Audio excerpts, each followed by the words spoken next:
encore. On va parler aujourd'hui des annotations de tests avec Spring et un peu plus des tests de manière générale. Voilà, c'est un sujet qui me tient assez à cœur, donc ça me fait plaisir de vous en parler. Bon, ça c'est la slide qui sert à rien ici parce que c'est en interne, mais si jamais on doit la mettre en public, voilà, je m'appelle Antoine Barou, je suis développeur full stack chez Elixir depuis quelques années maintenant. Voilà. Pour info, du coup, j'ai donné une conf l'année dernière avec Tristan sur l'archi hexagonale et l'amélioration des tests de manière générale. Il y a quelques petits trucs qui sont tirés de cette conférence-là et qui pourraient compléter, donc si jamais vous voulez y jeter un œil après ou en discuter plus tard. Voilà. Je vais vous introduire un peu le contexte, du coup, petite histoire pour cette conférence. Donc on va partir du principe que on a un développeur ou une développeuse junior qui va arriver dans une boîte. Et voilà, c'est sa première boîte, elle se fait accueillir par son tech lead, etc., qui va lui définir sa première mission. Donc une petite tâche assez technique. Voilà, donc, on a une architecture microservice très classique, un front-end, une API gateway, 3 microservices métiers derrière. Et du coup, son fameux ou sa fameuse tech lead va lui demander d'implémenter, de mettre en place le socle pour un nouveau microservice métier. Donc c'est un cas assez fréquent. Et comme tout développeur, toute développeuse, forcément quand il y a un existant et qu'on doit faire quelque chose de nouveau, qu'on vient d'arriver, on va aller regarder ce qui a déjà été fait sur les 3 premiers microservices. Donc on va ouvrir les microservices A, B et C, et on va commencer à agréger plein de petits trucs, de la conf à droite à gauche, des classes de test à droite à gauche, voilà, de la sécurité, tout ce qu'on peut retrouver, en se disant bon bah voilà, j'ai fait comme les autres, on va rien me dire, ça va marcher comme les autres.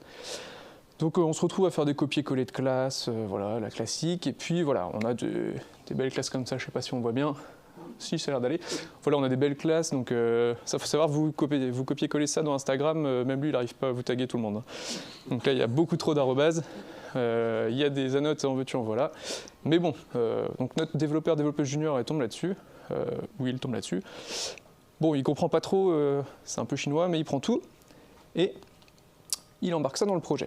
Le temps passe, on rajoute quelques fonctionnalités, on fait passer les tests. Voilà, on a des petits tests qui étendent cette classe abstraite. Tout est vert, bon, il n'y a pas besoin de se poser de questions. Tout le monde est content. Tout le monde, sauf un petit village d'irréductibles développeurs, tech lead et autres, qui en ont un petit peu marre que la CI elle prend des piges à tourner et qu'on n'arrive pas à builder une image de cœur. Voilà, j'ai mis là un petit exemple 104 minutes. Bon. Pour certains, peut-être que 104 minutes, c'est pas énorme selon les projets. Moi, je sais que j'attends pas 104 minutes pour builder une image. J'en ai un peu marre avant. Donc voilà pour ce petit contexte. L'idée de la conférence, du coup, c'est de voir ensemble comment est-ce qu'on pourrait faire pour reprendre le contrôle sur toutes ces annotations de test et sur les bonnes pratiques de test pour éviter justement ce genre de symptômes, de tests qui durent très longtemps à exécuter, qu'on maîtrise pas et qu'on est obligé de réécrire à chaque fois. Tout d'abord, c'est compliqué de parler de tests avec Spring sans parler de JUnit, parce que c'est certainement la plateforme d'exécution de tests la plus utilisée dans les projets Spring. Je pense que, sans me tromper, on pourrait dire 98% à peu près. Il y a 2-3 alternatives, notamment TestNG. Voilà, je ne m'en suis jamais servi, mais je sais que ça existe. Donc il y a quelques années, il y a JUnit 5 qui est sorti. Donc à la base, il y avait JUnit 4, voilà. Donc c'est sorti en 2017, je crois. Donc s'il vous plaît, utilisez JUnit 5. En fait, qu'est-ce que c'est la différence? C'est une réécriture complète en fait, de JUnit 4 qui a pour but de supporter les dernières fonctionnalités du langage Java, donc surtout les nouveautés depuis Java 8. Donc ça va permettre par exemple de faire des... Oui, c'est assez vieux, ouais, 2017. Hein. Ça va permettre notamment de faire des lambda dans les assertions, etc. Donc c'est super pratique, c'est un peu plus lisible. Les grandes différences, c'est que JUnit 4 arrivait en un seul gros module, donc vous mettiez votre dépendance dans le projet et puis vous tiriez tout. Maintenant, on a 3 modules différents dans JUnit 5. On va avoir JUnit Platform, qui est vraiment la plateforme d'exécution des tests. On va avoir JUnit Jupyter, qui est l'API à partir de laquelle vous allez pouvoir annoter vos tests, etc. Pour faire notamment le lien avec votre IDE, donc JUnit Jupyter. Et le dernier, c'est JUnit Vintage. Donc Vintage, ça porte très bien son nom. Son but, c'est de pouvoir exécuter des tests JUnit 4 dans JUnit 5.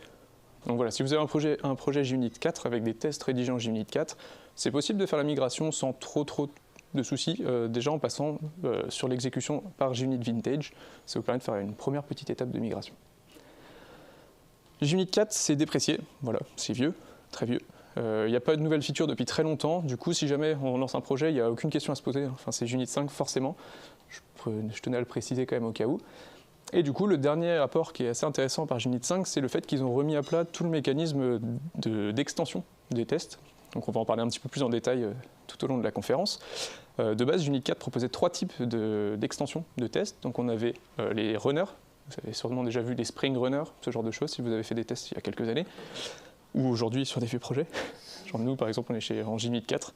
Voilà. Il y a également 2 autres mécanismes d'extension qui sont les rules, @rule et @classRule, si vous avez déjà vu ça. Ça permettait notamment de faire tout ce qui est test conteneur sur Unit 4. Donc voilà, toujours un plaisir de faire du test conteneur avec Unit 4. Ça se faisait à base de classRule. Bon, Unit 5, ils ont décidé de simplifier un peu tout ça. On veut faire de l'extension, on va faire un point d'entrée pour les extensions qui s'appelle extension. Et voilà, d'où la notation @extendWith, qui est la fameuse extension qui permet d'annotation qui permet de faire de l'extension. Je vais mélanger déjà, ça va être long. Du coup, si on reprend notre petite classe du début qui était bien affreuse, on voit déjà qu'on a un @extendWith, @runWith. Bon, le runWith, c'est du Unit 4, ça dégage. On va l'enlever directement, puisqu'on ne veut faire que du Unit 5. Comme je l'ai dit, les extensions Unit 5, du coup, ont remis à plat tout le mécanisme. Comment ça va fonctionner en fait? Ça va permettre d'intercepter les différentes méthodes du cycle de vie de vos tests pour faire une sorte d'AOP dessus. Donc ça va vous permettre de faire une action à chaque fois avant vos tests. C'est l'équivalent des before each, ce genre de choses, mais de manière globale sur l'exécution de vos tests. Ça peut être des after all.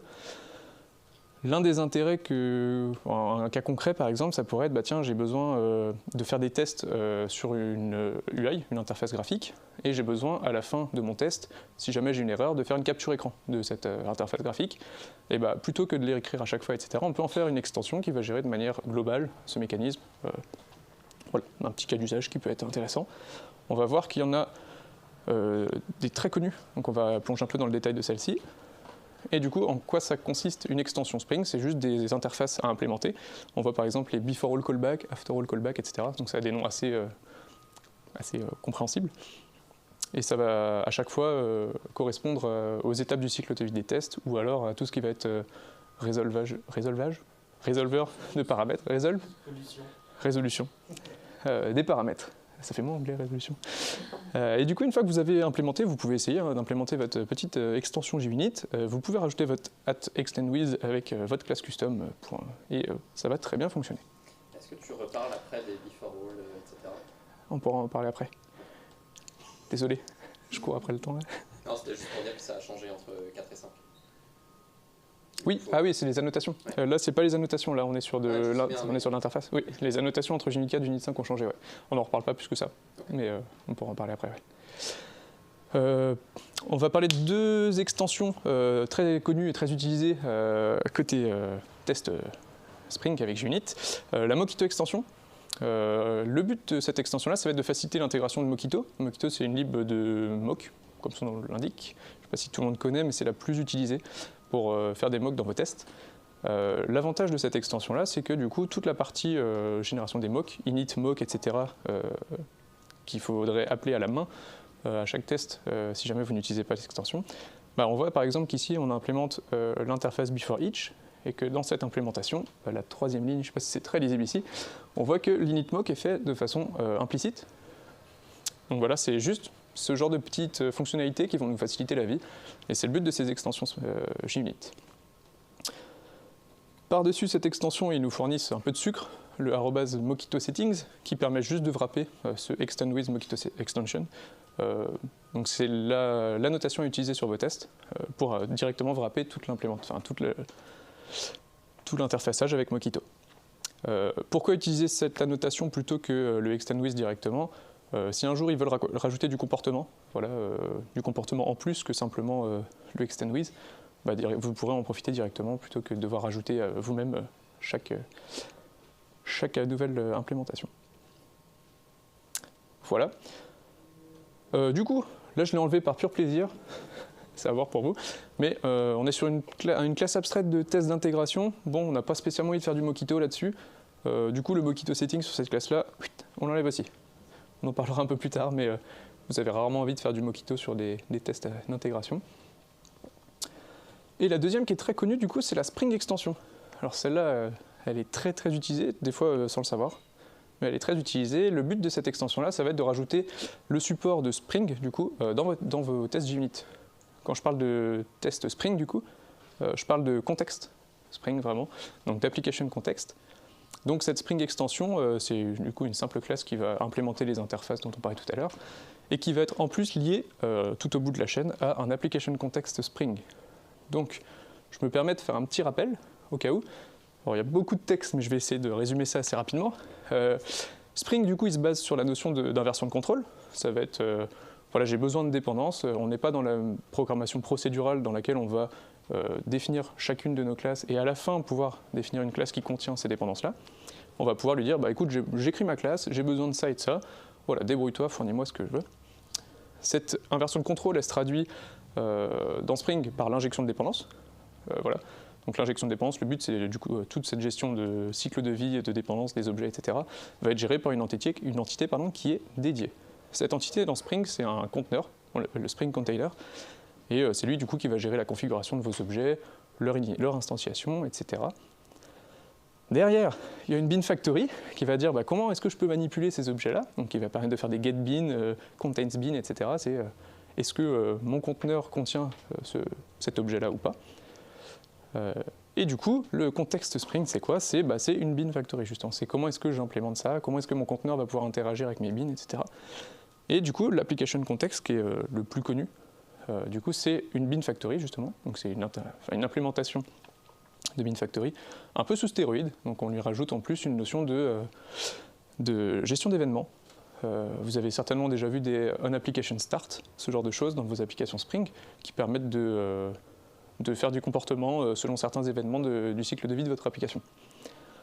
Voilà, petit contexte un peu rude, mais du coup c'est la notion hyper importante puisque c'est ce qui nous permet d'avoir de l'injection de dépendance dans nos tests, et des fois c'est hyper pratique et on en voudrait bien, et on va voir que ça va permettre pas mal de choses. Une fois qu'on a vu ça, la Spring Extension bien pratique, on a du Spring, etc., ouais, mais la notation la plus connue, c'est celle-là, c'est Spring Boot Test, et on se dit, bah ouais, mais avec ça, c'est bon, j'ai mes injections de dépendance aussi. Quelle est la différence? Pourquoi est-ce que je devrais utiliser l'un plutôt que l'autre? Bah, si on regarde un peu en détail, en fait, le Spring Boot Test, bah, c'est un extend with de la Spring Extension. Donc en fait, le Spring Boot Test lui-même va gérer le contexte Spring via cette Spring Extension. Donc c'est hyper important comme mécanisme à comprendre. C'est la base de 90% de nos tests, c'est la Spring Extension. Qu'est-ce qui est rajouté en plus? Parce que dans ce cas-là, on pourrait directement utiliser le Spring Extension. On va avoir quelques fonctionnalités qui sont liées à Spring Boot, donc tout ce qui va être auto-configuration de vos bins, les différences de gestion d'environnement, etc. Gros warning, ça lance toute votre appli. Là, on est d'accord que là, on a l'injection de dépendance, l'auto-configuration, les profils, les machins, tout. Là, toute votre appli est lancée. Ça peut coûter très cher, selon votre appli. Du coup, on reprend notre petite classe un peu vilaine. La pauvre, elle n'a rien demandé. Le Spring Boot Test couplé avec le Extend With, on l'a vu, ça sert à rien. Le Extend With, il est implicitement compris dans Spring Boot Test. C'est hyper fréquent de voir les deux, parce qu'en général, bon, on aimerait bien faire un auto-wired, je vais essayer le Spring Extension, bon, mon test il passe toujours pas, je rajoute le Spring Boot Test par-dessus, bon, c'est vert, je laisse les deux au cas où, et ça sert à rien. Voilà. Donc, si vous voyez ça dans des classes, n'hésitez pas à supprimer le Extend With. Bon, ça fait un peu un listing là, mais c'était un peu important pour comprendre la suite et le vrai contexte derrière. La vraie question, c'est bon, bah maintenant qu'on a vu ça, on a vu la plupart des annotations dont on va se servir et des mécanismes d'extension. Maintenant, qu'est-ce que j'utilise à quel moment? Voilà, c'est un peu la question qu'on va se poser. Et ce que je vous propose, c'est tel Richard Bien qui est sur son vélo, ou Stéphane qui remonte le Mont Ventoux, il n'est pas là, mais voilà. Je vous propose de remonter la fameuse pyramide des tests pour voir à quel moment est-ce que je pourrais avoir besoin de quelle annotation, comment les utiliser et comment faire en sorte que notre build à la fin ne prenne pas 4 heures. Donc c'est un peu le principe. Petit rappel très rapide, bon là j'ai fait ma petite pyramide dans mon coin. Des pyramides de tests, il y en a autant que de personnes autour de la table là. Voilà, donc chacun sa vision des choses. Juste pour rappel, du coup, le principe, c'est que plus on est sur une couche basse, plus on va pouvoir faire de tests parce que c'est peu coûteux, et donc on va pouvoir en exécuter beaucoup, et plus on va monter, plus ça devient très cher à exécuter. Du coup, on va être un peu plus limité sur le nombre de tests qu'on va pouvoir faire. C'est le principe de la pyramide. Je ne dis pas que c'est une bonne chose. Et du coup, on va commencer par la couche de test unitaire. Depuis tout à l'heure, je vous parle d'annotation et tout, on en fait plein, waouh, trop bien. Et en fait, côté couche test unitaire, qu'est-ce qu'on va utiliser comme annotation? Si possible, aucune. Voilà, fin de la conf. Le but, c'est d'en utiliser le moins possible, déjà, parce que pour garder votre code clair et comprendre ce qu'il fait, moins vous avez de surcouches comme ça, plus c'est lisible, plus c'est simple. Et c'est surtout, la plupart du temps, quand on utilise des tests unitaires et qu'on met des annotations dedans, c'est pour gérer des mocks. Voilà, c'est des @mock, c'est du mockito derrière. Et on va voir pourquoi, mais il n'y a pas toujours besoin de s'en servir. Et petit point aussi important, on oublie souvent, moi j'avais beaucoup ce truc-là quand j'étais tout junior, que en fait JUnit il a besoin de rien du tout pour exécuter des tests. Hein. C'est du pur Java, on peut exécuter, c'est une plateforme de test. Du coup il n'y a pas besoin de mettre des annotations Spring, JUnit et tout ce que vous voulez dessus. @test, ça va être compliqué de s'en passer, on est d'accord. Mais alors le reste, vous pouvez y aller pour un test unitaire classique d'une méthode toute bête, c'est du bon vieux Java. Du coup, bah ouais, c'est bien mignon, mais si je mets pas d'annotation, où est-ce que je mets mes mocks? Parce que les tests unitaires sans mock. Et ben justement, on va parler un peu plus des mocks. Souvent, le problème avec les mocks, c'est qu'ils sont utilisés par défaut. Quand on va arriver sur une classe de test pour un service, par exemple, ou des tests unitaires autres, on va se dire directement, bah tiens, je vais mettre Mockito, je vais moquer toutes les dépendances de mes classes. Il y a deux raisons principales à ça que moi j'y vois. De une, le code est mal écrit, donc, le code est mal découpé. On va se retrouver avec une classe de service qui est dépendant de 10 autres services, 3 mappers, 2 repositories, on est perdu. On arrive dans la classe, il faut scroller pendant 8 heures pour voir la première méthode. Et ça, du coup, quand on arrive à devoir tester ce genre de classe-là, eh ben, le réflexe, c'est de se dire, oh là là, la flemme un peu d'instancier tout ça, parce qu'il y en a pour une demi-journée. Donc, bah, je vais moquer tout ça. Ça va être beaucoup plus simple. @mock, @mock. Et puis mon service, je vais le lancer avec que des mocks, et puis bah, tout tourne, nickel. On va voir les problèmes que ça pose. Deuxième grande raison, c'est que bah, je veux juste tester ce bout de code-là, voilà, en isolation complète. Donc je vais vraiment fermer mon service, je vais le tester tout seul. Ah oui, mais le problème, c'est que souvent, les problématiques que vous allez voir de votre code, c'est quand vous l'intégrez avec tout le reste de l'application. En isolation, c'est bien beau que votre test, vous ayez 100% de couverture sur la moindre ligne de code et tout ça. Ouais, mais si ce code-là, il ne remplit pas du tout le besoin quand vous l'intégrez avec un autre service, bah, c'est un peu dommage. Troisième raison un peu implicite, bah, j'ai toujours appris à faire comme ça, je ne sais pas trop faire autrement, c'est une vraie raison aussi, parce que c'est pas forcément trivial de faire des tests sans mock, de savoir comment est-ce que je pourrais simuler le comportement de mes objets, etc. Donc on va en voir un petit peu de détails. Un gros point important de cette slide-là, c'est que quand vous faites des mocks, comme ça sur vos tests unitaires, vos critères d'acceptance de vos tests, elles sont plus métiers, elles sont basées sur les interactions entre vos objets techniques. C'est-à-dire que je vais avoir un service, on va moquer la partie repository par exemple. Ce que je vais tester dans mon service, c'est est-ce que mon service appelle mon repository? Ça, quand vous dites ça à un client, il s'en fout. Hein. Vraiment, ça n'a aucun intérêt pour lui. Du coup, là, on est en train de tester complètement en boîte blanche, c'est-à-dire que je vois vraiment l'implémentation technique qu'il y a derrière. Je sais qu'il y a un repository, je sais que lui fait l'appel à la base de données, donc je fais le raccourci de me dire si j'appelle le repository, c'est bon. Et le but ici, ça va être de prendre un peu de recul et de se dire, en fait, mon test, je veux le tester un peu en boîte noire, je ne sais pas ce qu'il va faire derrière. Ce que j'attends de lui, c'est qu'une fois que j'ai appelé ce bout de code-là, j'ai ma ligne en base de données qui a été insérée. Voilà. Je m'en fiche de savoir qu'il a appelé un repository, qu'il a appelé un appel HTTP externe, qu'il ait fait ce qu'il veut. Je veux qu'en base de données, c'est ça fonctionnellement ce que vous voulez tester. Et bien avec les mocks, ça va être assez compliqué. Comment est-ce que je peux faire si je ne fais pas de mock? Du coup, il y a d'autres solutions qui existent. Déjà, l'objet réel, voilà. Ça paraît bête à dire, mais souvent on l'oublie. C'est possible de faire des tests unitaires avec que des objets réels.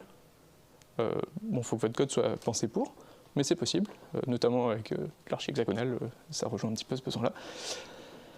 Et il y a d'autres types de doublures de tests, on appelle des doublures de tests, c'est justement une fausse implémentation de votre code derrière pour éviter de vraiment lancer toute votre application. Il y en a plein, le mock en fait partie. Il y a le stub, le demi, on ne va pas rentrer dans tous les détails, mais j'aimerais focus un petit peu plus sur la notion de fake, un fake object. Qu'est-ce que ça va être en fait? Ça va être une implémentation assez simpliste en fait d'une dépendance technique qui est derrière pour vous dire c'est une implémentation avec laquelle on ne va pas pouvoir partir en prod parce que c'est trop simpliste, ça va potentiellement causer des problèmes de sécurité, de performance ou autre en production, mais ça va vous être largement suffisant pour faire votre test. Donc ça va être par exemple une couche de sécurité où on va se dire bon, j'ai pas forcément besoin d'aller gérer mes certificats, mes trucs et tout ça pour mon test, c'est un peu compliqué. Ce que je veux, c'est je vais dire, bon, bah, je suis capable d'accepter qu'un hash de ma chaîne de caractères, c'est suffisant. Vous ne pourriez pas aller en prod avec ça, c'est forcément un problème de sécurité. Mais dans le cas de mon test, je n'ai pas besoin d'aller tester tout ça. On va faire la même chose avec un petit exemple. J'espère que c'est lisible. C'est un service qui fait du CRUD assez classique, qui prend un repository en entrée, qui va faire du create, du get by ID, un list all et un delete by ID. On voit que le create, du coup, si jamais l'ID est déjà présent dans la base de données, il va throw une exception. Si jamais j'écris ça de façon classique avec Mockito, donc je vais mettre la fameuse annotation Mockito settings, comme ça j'ai rien à faire. Je peux injecter mon mock ici avec le @mock. Je peux faire mon new seminar service avec mon mock, donc là très bien. Le problème en fait c'est ça. C'est exactement ce que je vous disais. Ici je vais être obligé de lui dire, bon bah, je sais que mon implémentation technique, elle va d'abord appeler le find by ID quand je vais faire un create. Du coup je vais lui dire, bon, si jamais tu reçois un appel sur le find by ID, bah, tu vas lui dire, renvoie-moi qu'il n'existe pas encore de séminaire. Et puis si on te rappelle une deuxième fois, tu vas lui dire, bah, c'est bon, le séminaire est inséré, tu peux le renvoyer. Et quand je vais appeler le create, je vais dire, bah, la première fois, tu vas créer le séminaire, la deuxième fois. Voilà, on est obligé vraiment de connaître l'implémentation technique qui est derrière pour votre test. C'est un gros problème, parce que ça, demain, si dans ma méthode de création, au lieu de faire un find by ID pour vérifier si le séminaire existe déjà, je fais un find by name, bah, votre test, il casse. Et c'est un peu ballot, parce qu'il ne casse pas pour des raisons forcément fonctionnelles, il casse par des raisons techniques, c'est-à-dire qu'il va, votre mock, il va dire, bah, je sais pas, moi je renvoie nul de base, je sais pas ce que tu es censé appeler. Et c'est quand même un peu dommage de casser tous vos tests à chaque fois que vous changez la moindre règle métier. À la limite, il aurait pu casser ici en disant le nom est déjà connu. Là, il va vous casser une autre exception. Effectivement, votre test ne marche plus, mais c'est plus à cause de limitations techniques. Bah, comment je peux faire pour transformer ça pour plus être dépendant de ces mocks-là? J'ai un peu spoilé, mais c'est les fakes, du coup. C'est un peu la même chose. On va instancier directement notre service avec un new fake seminar repository. Donc là, j'ai aucun mock. J'ai la main complètement sur mes objets. J'ai à aucun moment besoin de lui dire comment est-ce qu'il doit se comporter. Voilà, puisque je n'ai pas besoin de mettre une implémentation derrière. Du coup, c'est exactement le même test, hein. J'ai juste enlevé les when. Et en fait, ce fake, qu'est-ce qu'il fait? Eh ben, il gère juste une liste. Voilà. C'est ce genre d'implémentation qu'on peut retrouver dans les fakes. Je suis largement capable de me dire pour un test, j'ai pas besoin de monter une base de données, on est d'accord. Je m'en fiche un peu de savoir comment il stocke les données. Si c'est une liste, c'est très bien. Si c'est une map, c'est très bien, je m'en fiche. Ce que je veux, c'est que quand je fais un find by ID, il me retourne l'ID qu'il connaît. Il me retourne le séminaire qu'il connaît. Si je fais un create, il ajoute l'élément dans la liste, etc. Et là, on n'a plus du tout de couplage entre la classe A et la classe B. On a fourni une implémentation bête qui est suffisante pour nos tests.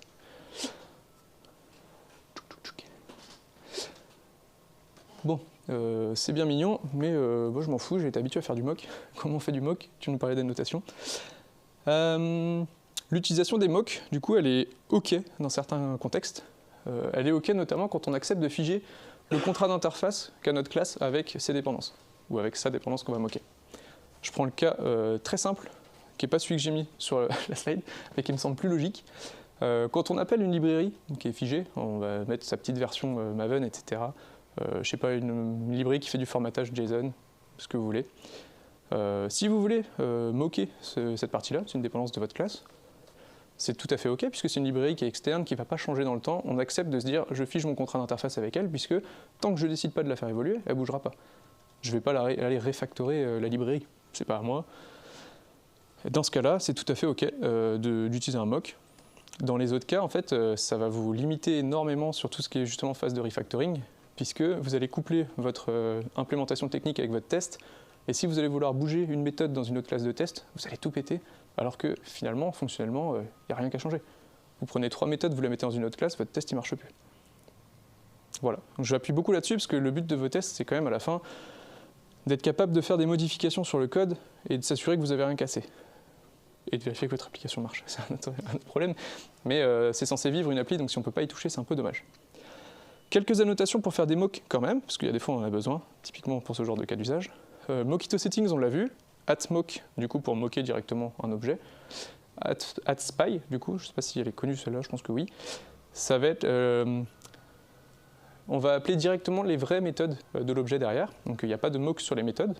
On a l'équivalent avec les mocks. On est capable de lui dire call real method. Du coup, il va vraiment appeler la méthode qui est derrière sans moquer le comportement. Et on va avoir en plus la notion de est-ce que l'objet a été appelé pour faire des verify typiquement derrière. Donc vérifier est-ce que cette interaction-là a bien été faite, etc. Pardon. Le add capteur qui va servir justement pour ces vérifications d'interaction. Voilà, je sais que mon séminaire repository il a été appelé. Je ne sais pas avec quel objet. Ben, je vais lui mettre un capteur. Je vais dire capture-moi l'objet qui a été envoyé pour cette interaction-là. Et derrière, je vais pouvoir faire des assertions dessus. Dire ok, l'objet qui a été envoyé, il a tel identifiant, il a tel username, etc. J'espère vous avoir convaincu de ne pas trop en faire des mocks, même si parfois c'est assez compliqué, surtout sur les projets un peu legacy. Et du coup, pour cette couche unitaire-là, on va s'arrêter là et on va passer à la couche de test d'intégration. Où on va essayer justement d'intégrer les composantes techniques. Et là, je vais faire on va introduire la notion de slice test. Voilà. Les slice tests, ça va être long. Les sliced tests, qu'est-ce que c'est? Comme son nom l'indique, du coup, on va lancer une portion spécifique de votre application. Slice, voilà. Quand je dis de l'application, c'est du contexte Spring, du coup. On est dans une application Spring. On veut éviter de lancer toute l'application parce que ça coûte super cher, comme je le disais tout à l'heure. Du coup, on va essayer de trouver des mécanismes qui vont permettre de lancer uniquement des sous-ensembles de cette application-là. Donc, on aura uniquement un sous-ensemble de bins qui seront présents dans le contexte au moment où on va exécuter notre test. On va rentrer un petit peu dans le détail, notamment au niveau des... On va remonter les différents tests qu'on pourrait faire à ce niveau-là. Les couches de persistance, par exemple. Comment est-ce que je teste des couches de persistance sans lancer toute mon application? Et bien, il y a cette super anode qui s'appelle data JPA test, si vous faites du JPA. Il y a data Mongo test si vous faites du Mongo. Il y a data JDBC test si vous faites du JDBC. Il y a... Voilà, vous pouvez continuer. Comment ça va marcher? C'est que Spring il va injecter dans le contexte uniquement les bins qui vont être tagués repository, les entity managers, les test entity managers, les data sources, tout ce dont vous avez besoin à ce niveau-là en fait pour réaliser votre test. En plus, il est hyper sympa, data JPA. Il va vous auto-configurer une base de données in-memory, H2. Donc là, vous n'avez rien à faire, @data-jpa test, et vous avez votre repository. Ça va tester en base de données H2, etc. Super. Il faudra après qu'il y ait moyen de faire encore mieux, mais c'est déjà super bien. En 5 minutes, vous avez un test. Si on regarde un peu dans le détail ce qui se passe, déjà on retrouve le fameux, bien connu, maintenant de tous, Spring Extension. Donc on est bien bindé à un contexte Spring, injection de dépendance, tout ça.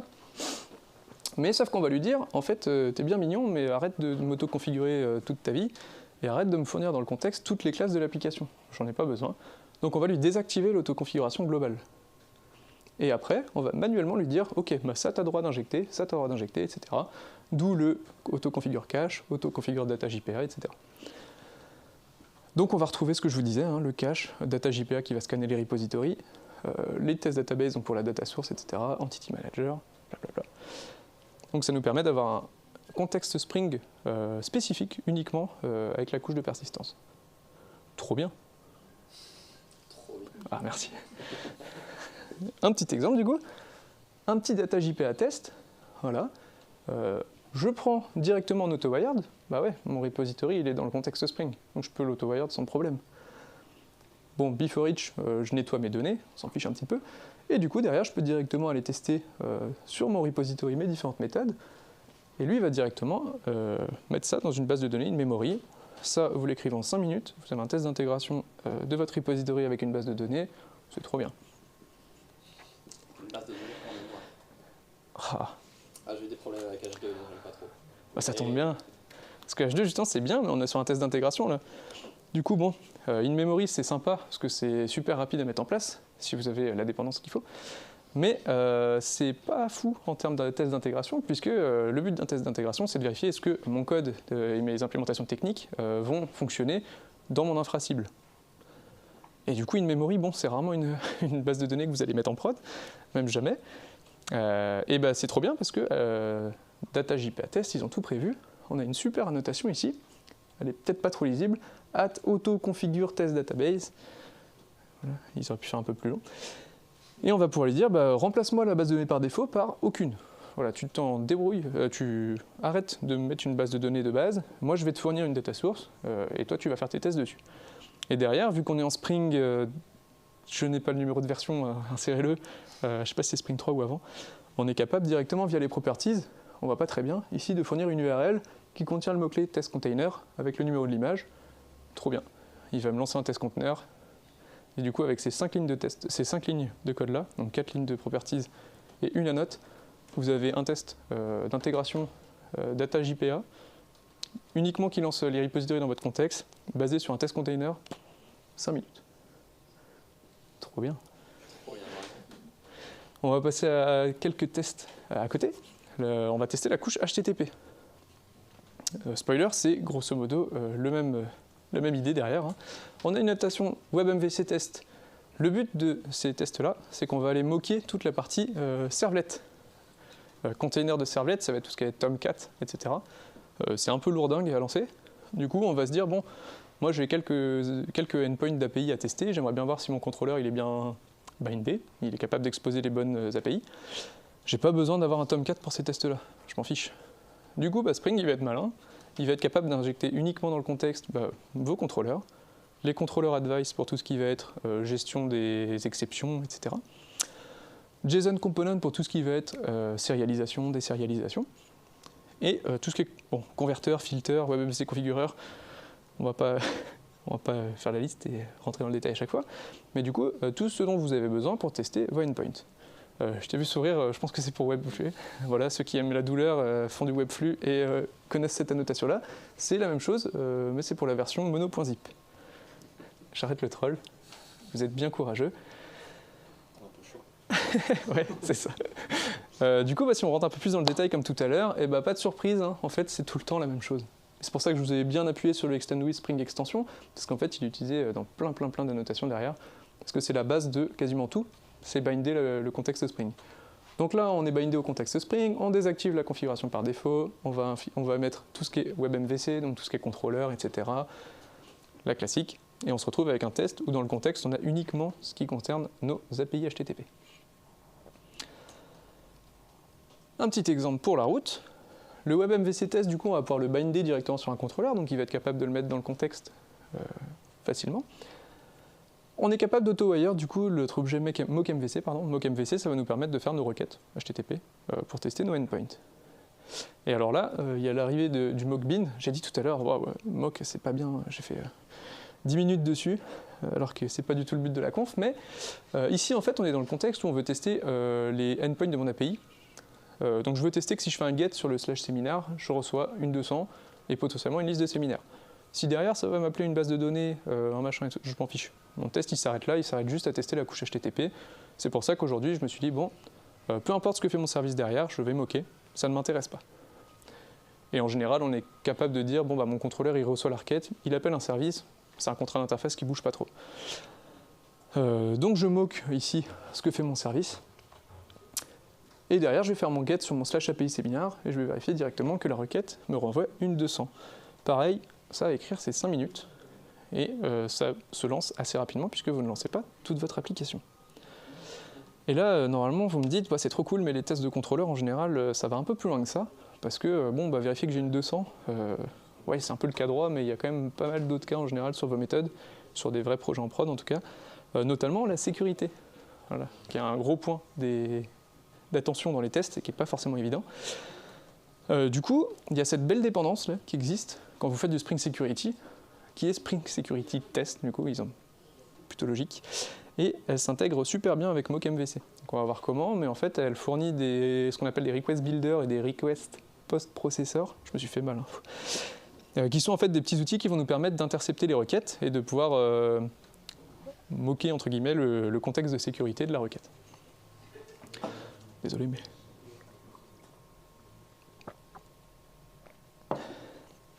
Un petit exemple tout bête.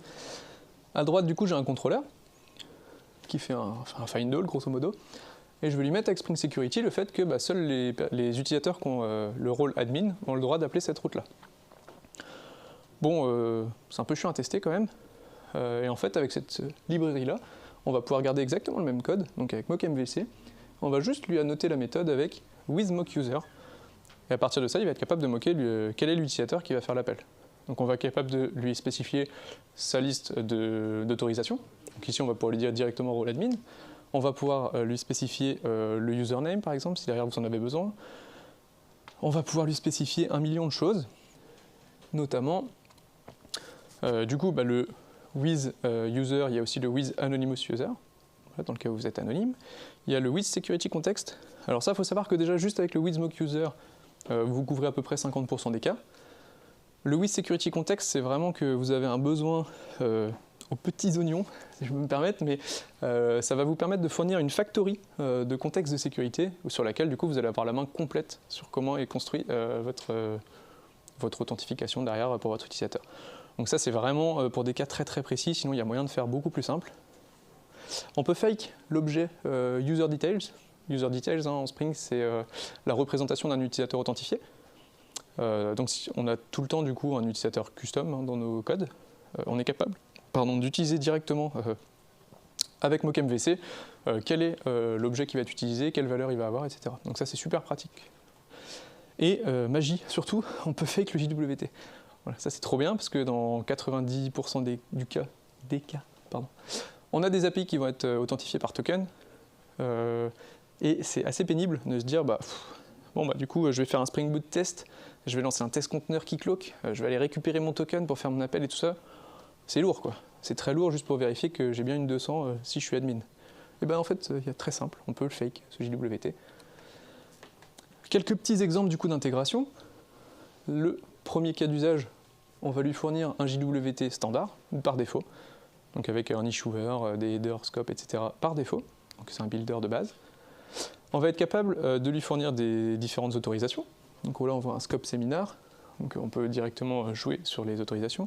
Et on va être capable de gérer un contexte un peu plus compliqué, où on a carrément un builder de JWT, où on va pouvoir lui donner tout ce qu'on veut, des claims. On voit des claims custom ici, par exemple. Ça peut servir si vous avez derrière votre contrôleur qui n'accepte la requête que s'il y a tel claim dans le token. Vous pouvez facilement tester ces deux cas-là. Voilà. Et derrière, vous pouvez directement utiliser le JWT que vous avez généré comme ça. Donc très facilement. La ligne est sympa. Oui, JWT. Ouais, il faut aimer répéter. Voilà, donc ça, très sympa. Celle-là, gros cœur sur elle. Voilà. Je l'ai découvert en faisant la conf. Du coup, elle a bien retenu mon attention. C'est qu'on va passer au test de client HTTP. Et elle s'appelle REST Client Test. On va voir en détail derrière, mais ça fait la même chose que les autres. Elle va injecter dans le contexte le REST Template Builder, le mock REST Service Server, un peu long aussi comme nom, Jackson pour tout ce qui est serialisation, etc. Et en gros, ce que ça va faire, ça va intercepter les appels qui sont faits avec REST Template pour pouvoir fournir une réponse qui est adaptée, qu'on aura configurée. C'est l'équivalent de ce qu'on peut faire avec WireMock, mock server, etc. si ça vous parle. En gros, ça va lancer un serveur HTTP qui va être capable de répondre quand il reçoit une requête en entrée. L'avantage, c'est que c'est préconfiguré et il n'y a pas de nouvelles dépendances à rajouter. C'est Spring Boot qui fournit ça. Donc ça, trop bien. Dans le détail, comme d'hab, je passe en vitesse. Voilà, ça désactive l'autoconf, ça rajoute la configuration qu'il veut dans le contexte de Spring, blablabla. La même chose que pour les autres. Et un petit test, du coup, je vais avoir un petit client HTTP qui s'appelle Airport Route, qui a pour but de fournir des routes d'aéroport à partir d'un aéroport de départ. Donc on va pouvoir injecter directement notre route client, qui est présent dans le contexte. On va injecter aussi notre mock REST Service Server, qui est l'équivalent d'un WireMock. Et on va pouvoir lui dire, voilà, quand tu es censé recevoir une requête sur le /route, quand tu reçois cette requête, tu réponds telle réponse. Exactement ce qu'on pourrait faire avec WireMock, si jamais vous avez déjà utilisé. Et du coup, quand j'appelle directement mon client HTTP, j'aurai directement mon mock server qui va répondre le résultat attendu. Et là, vous n'avez rien... si, vous avez moqué forcément votre serveur, mais vous avez un vrai serveur en face. Voilà. On ne moque pas l'appel au client. Trop bien. Et il y en a plein d'autres. Il y en a plein d'autres. Il y a JSON Test qui permet de faire du test sliced uniquement sur la sérialisation, désérialisation, si vous avez des gestions de fichiers, ce genre de choses. On va avoir du JDBC Test pour les puristes qui font du JDBC. Voilà, il y en a plein. N'hésitez pas. C'est trop bien de pouvoir faire des slice tests puisque vous gagnez en temps d'exécution. C'est assez dingue la différence de temps d'exécution entre le lancement de votre application complète et le lancement d'une application sliced. Donc n'hésitez pas, il y en a peut-être qui servent pour vos cas d'usage. Et on va finir par les fameux end-to-end, le Saint Graal, ceux qui coûtent très cher. Et ils coûtent très cher, donc la question à se poser c'est pourquoi ils coûtent très cher? Ils coûtent très cher parce qu'on a besoin de lancer toute l'appli. Là, sur le end-to-end, on veut vraiment tester que tout marche bien ensemble, tout est bien instancié, tout va bien. Donc, on va mettre du Spring Boot Test. On a deux anotes assez connues, mais je préfère le rappeler quand même. Mockbean, Spybean, c'est l'équivalent du mock, spy et de Mockito, dont on a parlé tout à l'heure. Mockbean et Spybean, c'est dans un contexte Spring. Voilà. On a un contexte Spring, il va aller moquer l'objet qui est dans le contexte Spring. Là où mock et spy, c'est du Mockito. Voilà, donc il y a souvent ces petites confusions-là. Donc dans Spring Boot Test, si vous mettez un @mock, ça ne marchera pas. Voilà, je vais faire le rappel. Et petit rappel, ce test-là, toujours important. Vérifiez que votre contexte Spring se lance bien. Voilà. Quelques petits détails sur le Spring Boot Test, c'est qu'on est capable de lui spécifier un point d'entrée avec le classes ici. Ça paraît tout bête, parce qu'en général, votre application, il est capable de détecter tout seul le point d'entrée. Il y a des cas où on n'a pas de point d'entrée d'application. Je pense notamment à une librairie common, où notre collègue Thomas en parlera un peu plus en détail. Mais quand vous avez une librairie common, vous n'avez pas de main, puisque c'est une librairie. On va dépendre dans nos microservices de cette librairie-là, chacune d'elles vont exposer un main. Comment on peut faire? En fait, dans votre package de test, vous pouvez déclarer une Spring Boot application et venir taper dessus directement. Donc c'est super pratique. Et la partie random port, c'est lui dire, voilà, mon test, je m'en fiche qu'il soit sur un port figé, c'est même d'ailleurs pas trop une bonne pratique, lance-moi ça sur un port un peu random, et moi derrière, je vais pouvoir récupérer le port sur lequel tu l'as lancé avec cette petite annote, local server port. Et derrière, l'avantage de tout ça, c'est qu'on est capable de faire des tests d'API avec des librairies comme Rest Assured, pour faire des vrais collages TTP, et on est capable du coup de binder la base URI avec le port qu'on a récupéré. Voilà. On va jouer un peu avec notre contexte et notamment avec sa configuration. Voilà, ça c'est un besoin qu'on a souvent de faire, c'est de contrôler un peu, de rajouter des bins dans le Spring Context, etc. Il y a deux anotes bien connues pour ça, il y a contexte configuration et import, vous avez certainement vu les deux. La différence entre les deux, elle est assez fine. Le @import, ce qu'il va faire, c'est qu'il a un contexte Spring existant, il va lire les bins que vous avez configurés dans votre classe d'import et il va les rajouter au contexte. Donc on rajoute ce que vous fournissez dans l'import. Là où le contexte configuration, il va venir surcharger tout le contexte et il va prendre uniquement les classes que vous allez fournir dans votre contexte configuration. Là où ça peut être dangereux, c'est que du coup, dans votre data JPA test, vous avez déjà des classes qui sont préconfigurées pour être injectées dans votre contexte. Donc si vous rajoutez un contexte configuration, ça peut mal se passer, selon ce que vous avez défini dedans. Donc dans les sliced tests, on va plutôt favoriser les @import pour rajouter des choses dans le contexte. Voilà.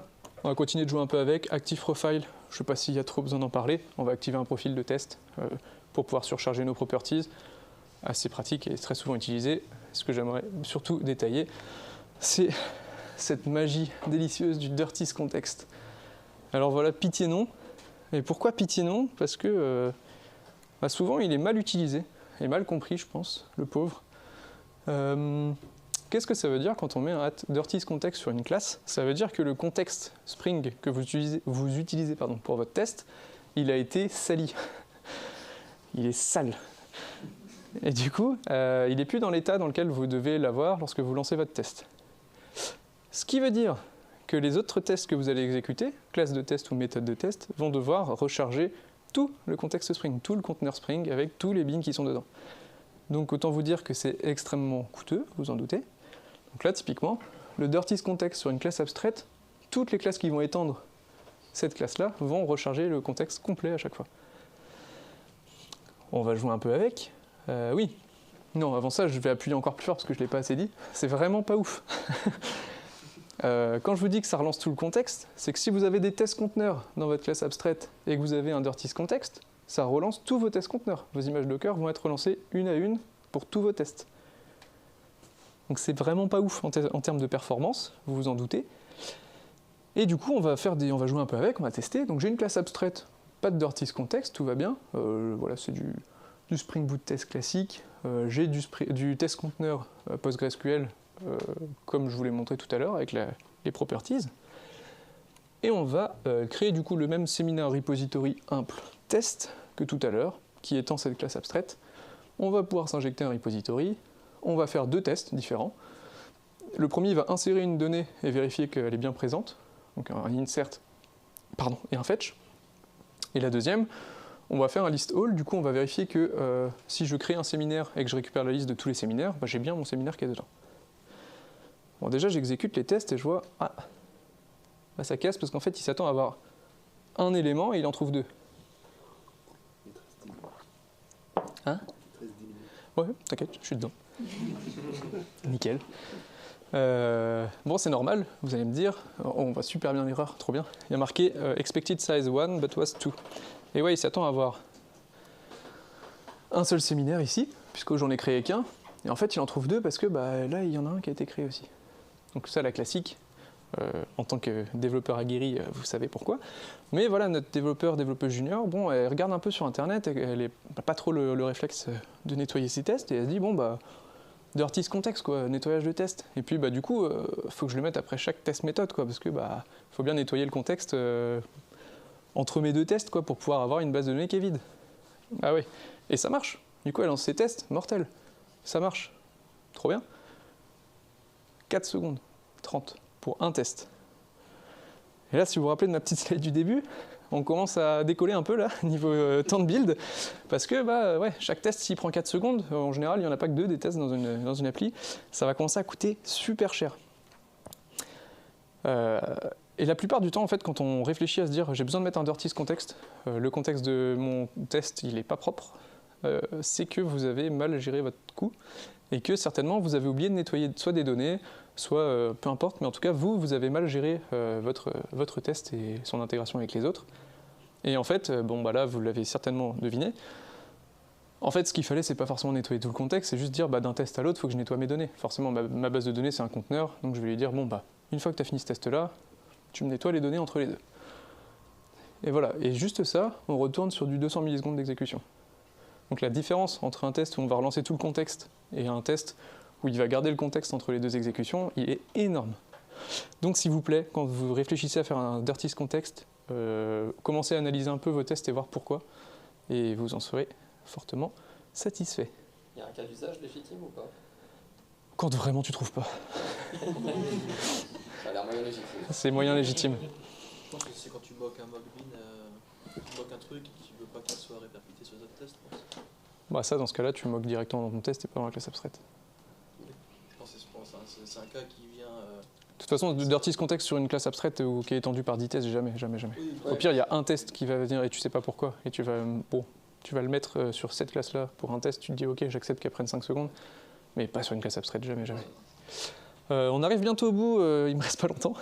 Du coup, je vais juste faire un petit récap de qu'est-ce que j'aimerais qu'on retienne de tout ça. Déjà, la première question, c'est avant chaque test, qu'est-ce qu'on veut vraiment tester? Du coup, c'est la question auquel je ne vais pas répondre et personne ne pourra répondre puisque ça dépend de chaque contexte.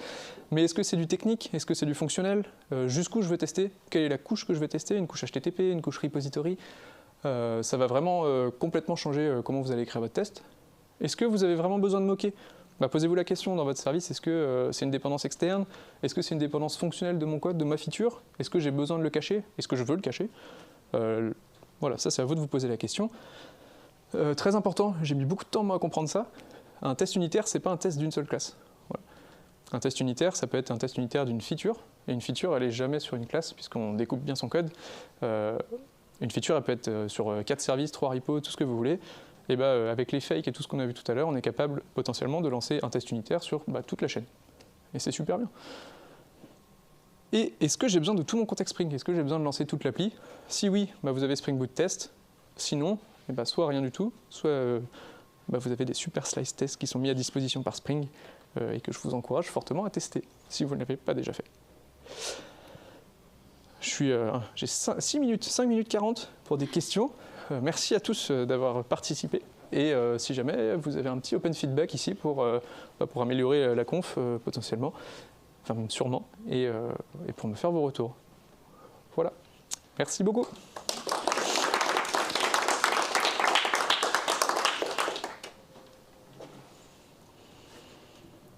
Vous n'êtes pas obligé de poser des questions, ça me va aussi.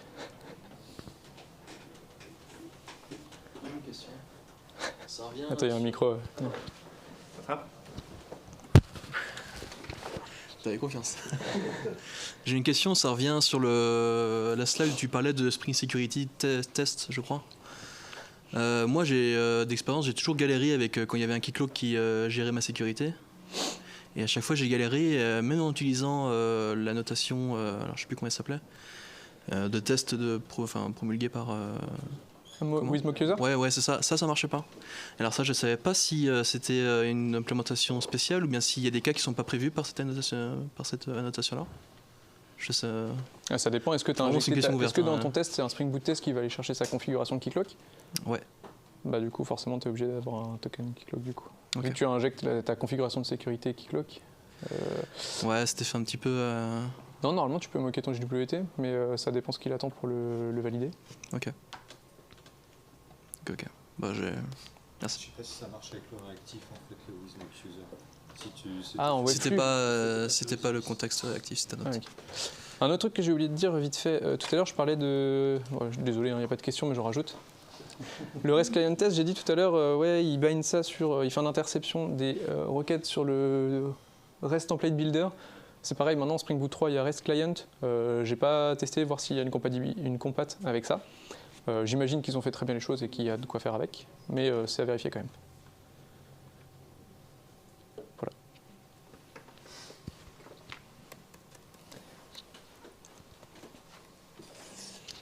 Ouais, moi c'était une question peut-être un peu bête, mais peut-être pourquoi pas faire un rappel entre la différence entre mock et mockbean.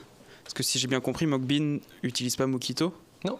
Et du coup, c'est quoi la différence? C'est quoi l'intérêt de l'un ou l'autre? En fait, ça dépend dans quel contexte de test tu es. Si tu es sur un test unitaire où tu as mis du Mockito, ça va être @mock pour moquer une instance. Si tu es dans un test sliced ou Spring Boot test où tu as lancé un contexte Spring, c'est @mockbean. Parce qu'il va aller moquer une instance qui est dans l'application contexte. Ok. Et là, dans ces cas-là, tu surcharges le bin qui a été chargé avec ton Spring test. Ouais, c'est ça. Ok. Ok, ouais, donc je vois. C'est ce qui vient salir ton contexte après, je pense. C'est pas besoin d'artiste contexte. Ouais, mais... J'ai mis retenu, hein.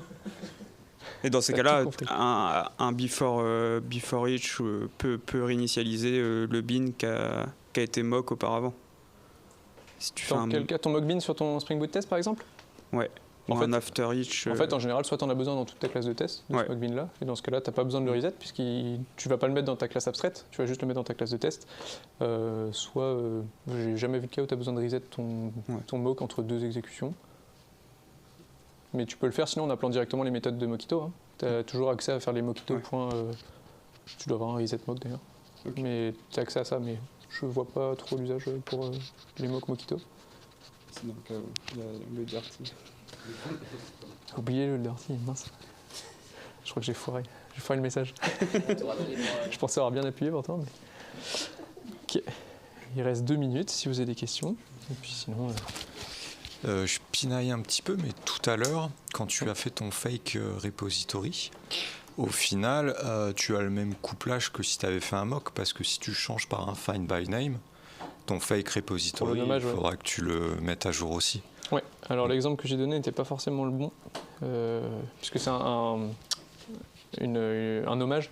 En fait, l'avantage que tu as avec ça, c'est que ton repository, là du coup, ça va être une interface que tu vas pouvoir implémenter avec JPA derrière côté code, et que tu vas implémenter côté test par un fake, ici. Donc quand tu vas quand tu vas modifier le nom de ta méthode, par exemple, tu vas le savoir direct puisque ton projet ne compile plus. Et c'est pas ton test qui fail, c'est vraiment le projet compile pas, parce que tu as une interface qui implémente, une implémentation qui implémente une interface mal, du coup, qui ne l'implémente plus. Mais par contre, c'est vrai que oui, tu as le même problème. Ça va plus avoir un avantage par rapport au refacto. Ici, tu vas pas avoir de mal à refacto ton code. Alors, l'exemple est mal choisi, mais quand tu as une liste de plein de mocks, quand tu vas voir directement tes fakes, tu peux un peu les interchanger de méthodes, de trucs. C'est un peu moins compliqué parce que ici, tu n'as aucun when, tu donnes aucune implémentation ici. Donc, tu as juste à ce que ton fake, il implémente bien l'interface qui est derrière. Et après, tu es tranquille. Tu n'as plus besoin d'aller modifier ton test.